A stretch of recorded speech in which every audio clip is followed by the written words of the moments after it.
My name is Adriana and I cook vegan food. I'm a personal vegan chef in Tampa. I learned to cook when I was younger. I lived in Tampa with my parents and they worked really hard, so I would cook for my family, I would cook for my friends, and before I knew it, people were paying me to make meals for them. I went vegan probably about 8 years ago. That journey was a bit bumpy. It was back and forth, but I cooked vegan food about 8 years ago and I started then, and now it's just kind of snowballed. Everyone goes vegan for different reasons, health reasons, environmental reasons, animal welfare reasons, but for me it was health purposes. I had a lot of stomach issues and eating clean was the only way that I felt good. The biggest myth I think about going vegan is that it's expensive. It's not expensive. Rice is not expensive, beans are not expensive, grains and proper vegetables, it can be done on a budget. So if you wanted to grow your own food, the biggest resource that there is out there is Google. The biggest resource is YouTube. Everything I've learned has been from going online and reading about it, going on forums and asking questions, even silly questions like why is this leaf turning brown or what is this spot? You Google that and everything comes up, all the answers are online. Good Mood food, although it was my baby and I birthed it a couple years ago and had a lot of pride in it, it was tied with a past and it was tied with, people and individuals and places that I had to let go. And so this new venture of being a personal vegan chef is fully my own, only me. And so it's been nice to transform Good Mood food into something else.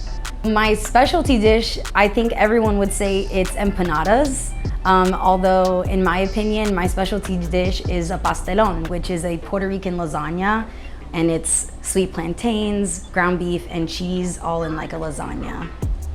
Right now, I'm being challenged by trying to learn how to replicate pork rinds, which is a very traditional Puerto Rican dish to eat. You eat it with lime, you eat it with rice, you eat it by itself, you find it on the side of the road.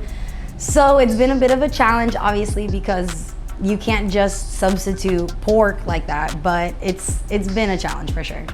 If I had to pick an ingredient that's in absolutely everything for me, it's garlic. I use so much garlic. Garlic is God. I don't add many other cultures or cuisines to my menu only because I like to stick with what I know. I like to stay in my lane, and when I'm cooking for others, if I have guests, if I have family or friends over, then I'm usually making some type of Asian food, or I'm making some type of other Latin cuisine like Mexican food or like, South American or Central American food, but I prefer to stick with Puerto Rican food. I feel like I have a lot of inspirations. I gain inspiration from probably every vegan chef that I've met. There's a vegan chef in Tampa. I have not had the pleasure to meet her, Anissa, and she's doing a lot in the community too. And so one of these days I'm gonna meet her and get to have a good talk with her about everything that's going on.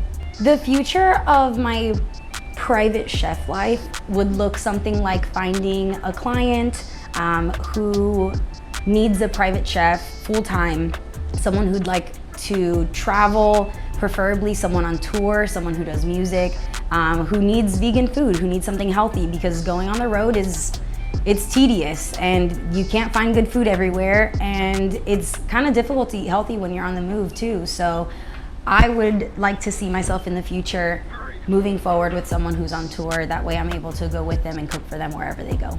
If you want to find me online. Catch me on the gram at @LolaGranola_. Vegan chef, baby.